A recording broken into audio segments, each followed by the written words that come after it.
اعوذ باللہ من الشیطان الرجیم بسم اللہ الرحمن الرحیم۔ کبھی ہم نے اس بات پر غور کیا ہے کہ ہم جب باہر کی دنیا میں ہوتے ہیں، میرا مطلب ہے دفتروں میں، دوستوں کے ساتھ یا بالکل اجنبیوں کے ساتھ بھی، تو ہم کتنے تہذیب یافتہ اور نرم مزاج نظر آتے ہیں؟ جی بالکل، ہماری برداشت وہاں کمال کی ہوتی ہے، چہرے پر مسکراہٹ رہتی ہے۔ ہاں، لیکن جیسے ہی ہم اپنے گھر کے دروازے سے اندر قدم رکھتے ہیں تو نہ جانے کیوں ہماری انا کا ایک تاریک سا پہلو جاگ جاتا ہے۔ انسان جس سے سب سے زیادہ محبت کا دعویٰ کرتا ہے، اکثر اسی کو سب سے گہرے جذباتی زخم بھی دیتا ہے۔ اور یہ بہت ہی ایک تکلیف دہ حقیقت ہے۔ بالکل۔ تو آج کی اس تفصیلی نشست میں ہم اسی روحانی اور نفسیاتی الجھن کو سلجھانے کی کوشش کریں گے۔ ہمارے سامنے جو نوٹس اور ماخذ ہیں وہ سورۃ البقرہ کی آیات 221 سے لے کر 232 کے گرد گھومتے ہیں۔ صحیح۔ لیکن دیکھیں، ہم ان کا کوئی روایتی یا صرف ظاہری فقہی مطالعہ نہیں کر رہے ہیں، بلکہ ہم ان قوانین کے پیچھے جو باطنی راز ہیں، جو تزکیہ نفس کے پہلو ہیں، انہیں کھوجیں گے۔ آج کا ہمارا موضوع ہے قربت کا فن تعمیر، یعنی نکاح اور مقدس حدود۔ اور یہ بہت ہی ایک بروقت اور گہری بحث ہے۔ اگر ہم گفتگو کا آغاز اسی نقطے سے کریں جو بھی آپ نے اٹھایا، تو ایک تلخ حقیقت سامنے آتی ہے۔ معاشرے میں لوگوں کے سامنے ایک اچھا انسان کہلانا، سچ پوچھیں تو کوئی خاص کمال نہیں ہے۔ صحیح بات ہے، کیمرے کے سامنے تو سبھی اصول پسند ہوتے ہیں۔ جی ہاں، اصل امتحان تو اس وقت شروع ہوتا ہے جب کیمراز آف ہوتے ہیں، دروازہ بند ہوتا ہے اور انسان اپنے شریک حیات کے ساتھ تنہا ہوتا ہے۔ وہ گھر کی چار دیواری دراصل ہماری آنا کے لیے، ہمارے نفس کے لیے ایک بہت بڑی تجربہ گاہ ہے۔ واو، تجربہ گاہ ہے، اور یہی وہ مقام ہے جہاں ہمارے بڑے بڑے اخلاقی دعوے اکثر دم توڑ دیتے ہیں۔ بالکل، ہم باہر کی دنیا میں تو عدل کی باتیں کرتے ہیں، لیکن گھر میں ایک روح کو جو ہمارے ساتھ جڑی ہے، اسے ادب اور عزت دینا بھول جاتے ہیں۔ اچھا، اگر ہم اس پورے سفر کو بالکل ابتدا سے دیکھیں، مطلب جب کوئی رشتہ بنتا ہے تو شروعات عموماً ایک کشش سے ہوتی ہے نا؟ وہ ظاہری خوبصورتی ہو سکتی ہے یا کوئی وقتی لگاؤ۔ مجھے یہاں ایک سمندری جہاز کی تمثیل یاد آ رہی ہے۔ اچھا، کیا تمثیل ہے؟ دیکھیں، یہ جو ظاہری کشش ہے نا، یہ اس سمندری ہوا کی طرح ہے جو جہاز کے بادبان کو دھکیلتی ہے۔ اس ہوا میں بڑی توانائی ہوتی ہے جو جہاز کو آگے کی طرف لے جاتی ہے، لیکن محض ہوا تو جہاز کو منزل تک نہیں پہنچا سکتی نا؟ جی بالکل، اس سے تو ایک درست سمت کی، ایک روحانی قطب نما کی ضرورت ہوتی ہے۔ تو ہمارے آج کے جو قرآنی ماخذ ہیں وہ اس ظاہری کشش کے مقابلے میں ایک درست روحانی سمت پر اتنا زور کیوں دیتے ہیں؟ یہ بادبان اور قطب نما کی جو مثال آپ نے دی ہے، یہ اس تصور کو سمجھنے کے لیے بہترین ہے۔ جب ہم ان آیات کا مطالعہ کرتے ہیں جو اہل ایمان اور شرک کرنے والوں کے درمیان رشتے پر بات کرتی ہیں، جیسے آیت 221، تو وہاں کشش کی نفی نہیں کی گئی۔ یعنی وہ مانتے ہیں کہ کشش ہو سکتی ہے؟ جی، باقاعدہ تسلیم کیا گیا ہے کہ سامنے والا انسان بظاہر دلکش ہو سکتا ہے، لیکن نکتہ یہ ہے کہ آپ قربت کی پوری عمارت محض اس جسمانی کشش پر کھڑی نہیں کر سکتے۔ شادی دو جسموں کا نہیں، بلکہ دو سمتوں کا ملاپ ہے۔ دو سمتوں کا ملاپ، کیا بات ہے! ہاں، اگر دو انسانوں کی جو روحانی منزل ہے، ان کا اخلاقی قطب نما ایک نہیں ہے، تو وہ رشتہ ایک ایسا جہاز بن جائے گا جو چل تو رہا ہے مگر اس کی کوئی منزل نہیں ہے۔ لیکن یہاں ایک عام انسان یہ سوال اٹھا سکتا ہے کہ کیا یہ سوچ تھوڑی سی غیر حقیقت پسندانہ نہیں ہے؟ کیونکہ حیاتیاتی طور پر تو کشش ہی وہ پہلی چیز ہے جو ہمیں کھینچتی ہے۔ تو کیا سب سے پہلے روحانی سمت کو دیکھنا ہماری جبلت کے خلاف نہیں؟ دیکھیں، یہ جبلت کے خلاف نہیں ہے، بلکہ یہ جبلت کو ایک ڈسپلن، ایک نظم و ضبط دینے کا نام ہے۔ کیونکہ ذرا سوچیں، جب کشش ختم ہوتی ہے اور ہم جانتے ہیں کہ وقت کے ساتھ وہ لازماً کمزور پڑتی ہے، تو پھر پیچھے کیا بچتا ہے؟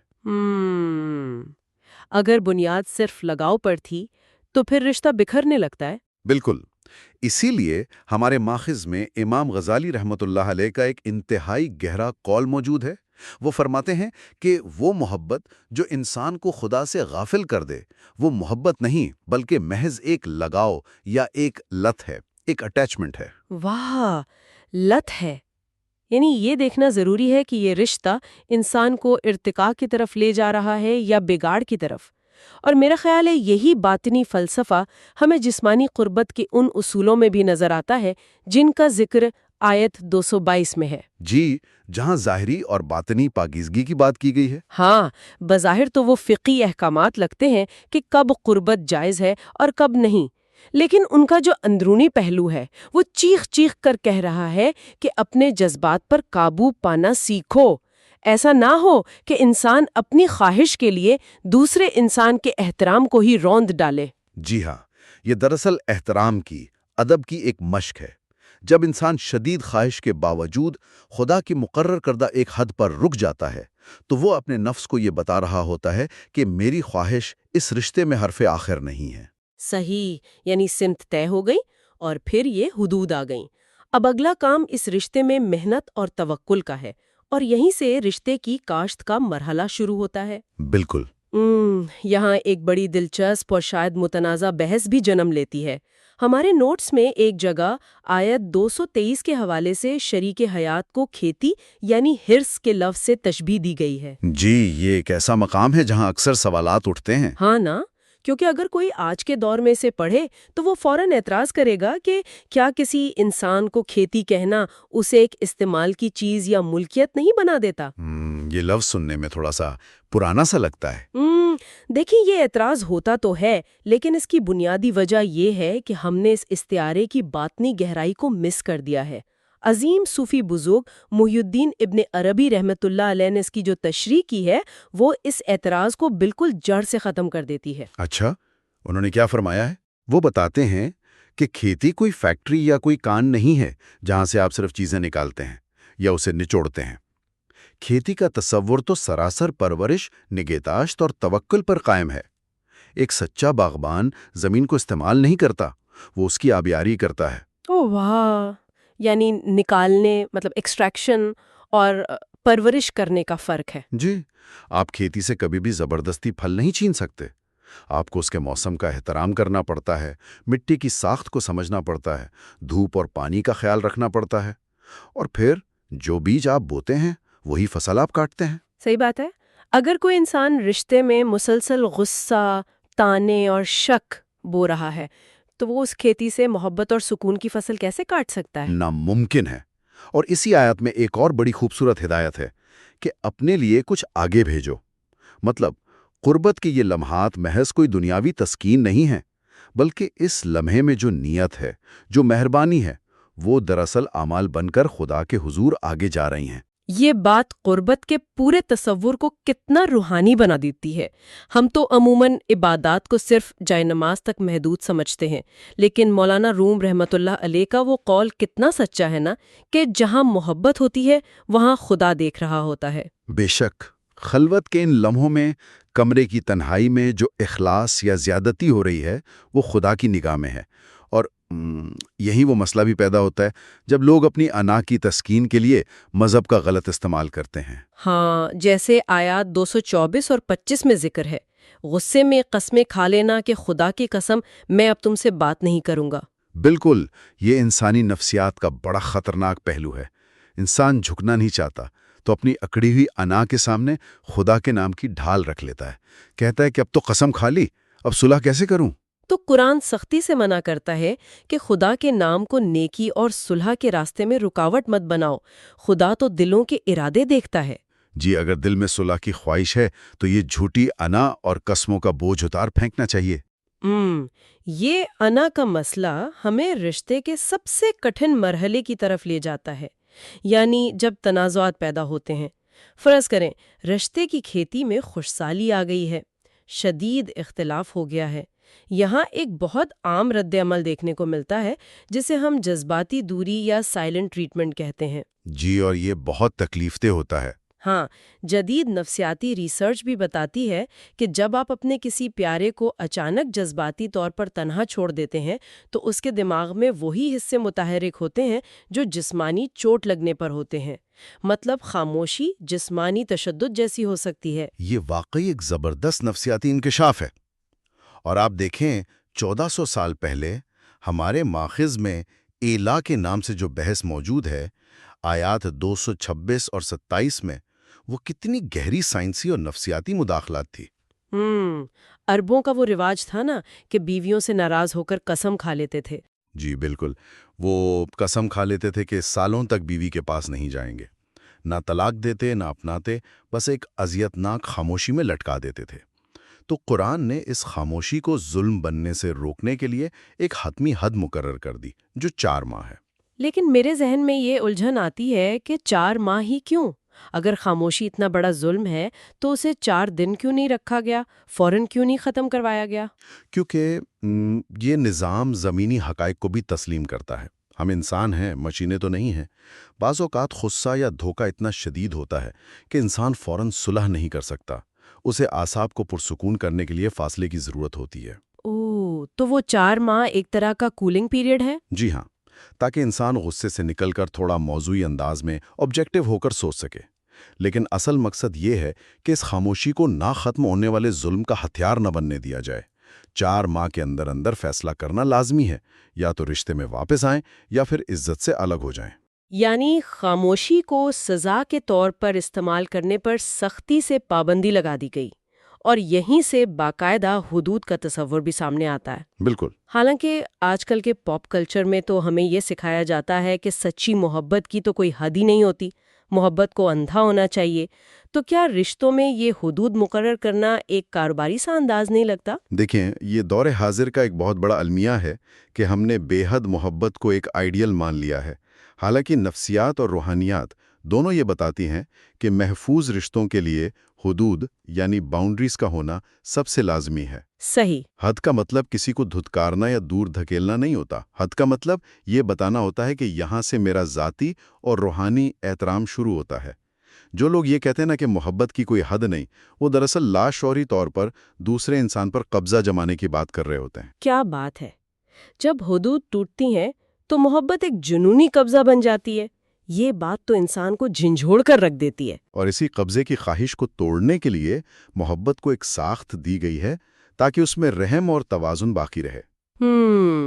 اور یہیں سے ہم اپنے آج کے مطالعے کے سب سے مشکل اور تکلیف دہ حصے کی طرف آتے ہیں، یعنی رہائی کا وقار، ڈگنیٹی آف ریلیس۔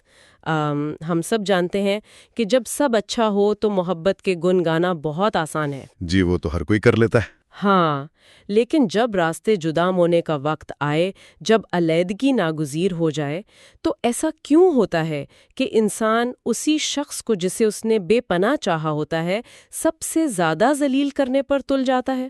ہم عزت سے جانے کیوں نہیں دیتے؟ اس کی وجہ یہ ہے کہ جدائی کے وقت انسان کی انا کو سب سے گہری اور کاری ضرب لگتی ہے۔ انسان یہ برداشت ہی نہیں کر پاتا کہ کوئی اس کے دائرے اختیار سے اس کی گرفت سے نکل رہا ہے۔ تو وہ بدلے کی آگ میں اسے لٹکا کر رکھنے کی کوشش کرتا ہے، اور اسی لیے آیات 230 اور 31 میں طلاق کی ایک حتمی حد مقرر کی گئی، جسے تیسری طلاق کا نام دیا گیا۔ پہلے تو لوگ 100 بار طلاق دے کر رجوع کر لیتے تھے تاکہ عورت کو قید رکھا جا سکے۔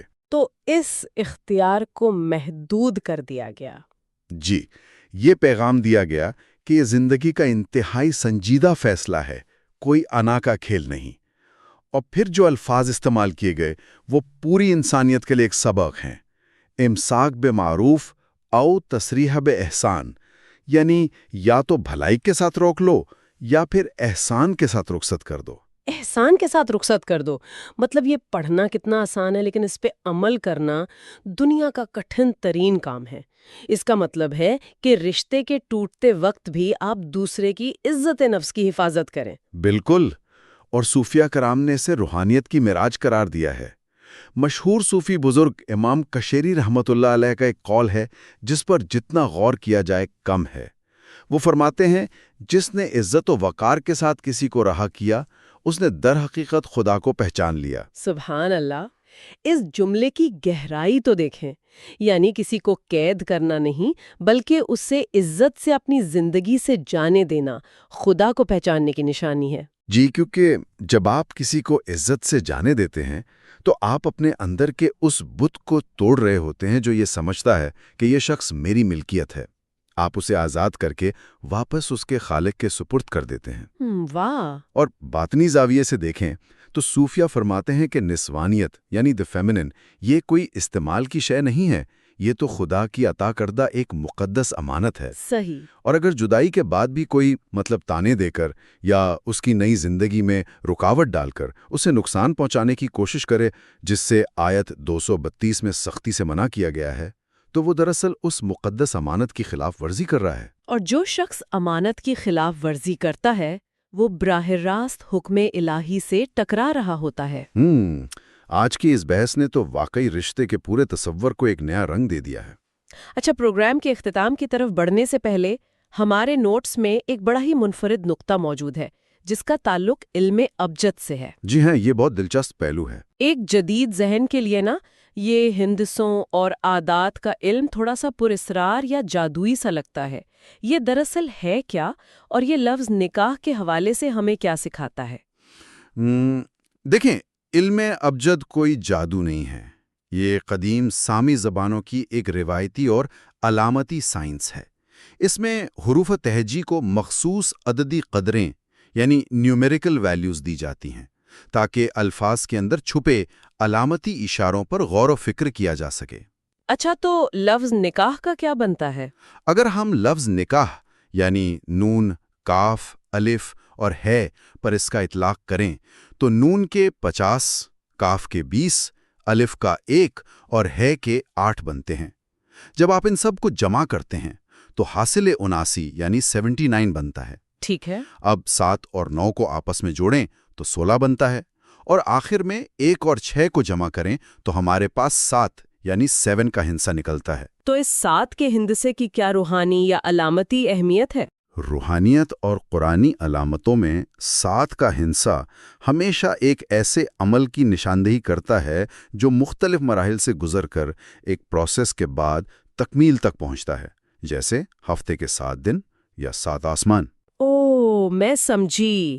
یعنی باطنی مطلب یہ ہے کہ قربت کا رشتہ کوئی جادو کی چھڑی نہیں ہے کہ آج دستخط ہوئے اور کل محبت مکمل ہو گئی۔ بالکل نہیں، یہ ایک ارتقائی عمل ہے۔ یہ روزانہ سنورنے، روز اپنی انا کو مٹانے اور روز کی محنت سے خود کو پاک کرنے کا ایک مسلسل راستہ ہے۔ واہ، یہ تشریح واقعی دل کو چھو لینے والی ہے۔ اس پوری گفتگو کو سمیٹتے ہوئے میں تمام سننے والوں کے لیے ایک انتہائی گہرا اور شاید تھوڑا سا چونکا دینے والا نقطہ چھوڑنا چاہتی ہوں۔ جی فرمائیے۔ ہم نے دیکھا کہ ان احکامات میں ازدواجی اصولوں کو بار بار اللہ کی حدود یعنی حدود اللہ کہہ کر پکارا گیا ہے۔ ذرا سوچئے، اگر یہ حدود اللہ کی ہیں تو گھر کے اندر تنہائی میں شریک حیات کے ساتھ ظلم کرنا یا اسے جذباتی تشدد کا نشانہ بنانا محض کوئی گھریلو جھگڑا نہیں رہتا۔ جی، وہ ایک نجی مسئلہ نہیں رہتا۔ بالکل، یہ براہ راست خدا کی مقرر کردہ زمین پر ناجائز قبضے اور خدا سے بغاوت کے مترادف بن جاتا ہے۔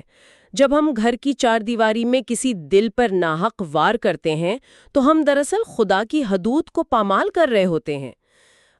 یہ احساس ہی رونگٹے کھڑے کر دینے کے لیے کافی ہے۔ اور یہی وہ احساس جواب دہی ہے جو ایک انسان کو ظالم بننے سے روکتا ہے۔ رشتے کی شروعات سے لے کر اس کی پرورش، اس کے تنازعات اور پھر ایک باوقار جدائی تک، یہ سب انسان کی روحانی بلوغت کا امتحان ہے۔ بے شک۔ تو آئیے آج کی اس نشست کا اختتام انتہائی عاجزی کے ساتھ ایک دعا پر کرتے ہیں۔ اے دلوں کے رب، ہماری محبت کو قابو پانے اور قبضے کی خواہش سے پاک کر دے۔ ہماری قربت کو ایک مقدس امانت بنا دے جس میں تیری رضا شامل ہو۔ ہمارے دلوں کی زمین کو اس قابل بنا کہ اس میں سے رحم اور شفقت کی فصل اگ سکے، اور اگر کسی رشتے میں جدائی لکھی ہے تو اسے انتقام کے بجائے ایک رحمت اور وقار کا راستہ بنا دے۔ آمین ثم آمین۔ Wisdom of the Quran podcast کے ذریعے ایک طالب علم کی حیثیت سے اسے شیئر کر رہے ہیں، اور ہمیں اس بات کا بخوبی احساس ہے کہ اس آڈیو کی تیاری میں استعمال ہونے والی مصنوعی ذہانت کی وجہ سے الفاظ کی ادائیگی یا تلفظ میں کچھ خامیاں رہ گئی ہوں گی۔ ہم نہایت عاجزی کے ساتھ اس کے لیے معافی کے طلبگار ہیں اور امید کرتے ہیں کہ انسان اس پیغام کی روح اور اخلاص کو قبول فرمائیں گے۔ اس ڈیپ ڈائیو کو یہیں تمام کرتے ہیں۔ غور کیجیے گا کہ کیا انسان کی محبت ایک سایہ دار درخت ہے یا ایک دم گھٹنے والا پنجرا؟ اس سوال کے ساتھ اللہ حافظ۔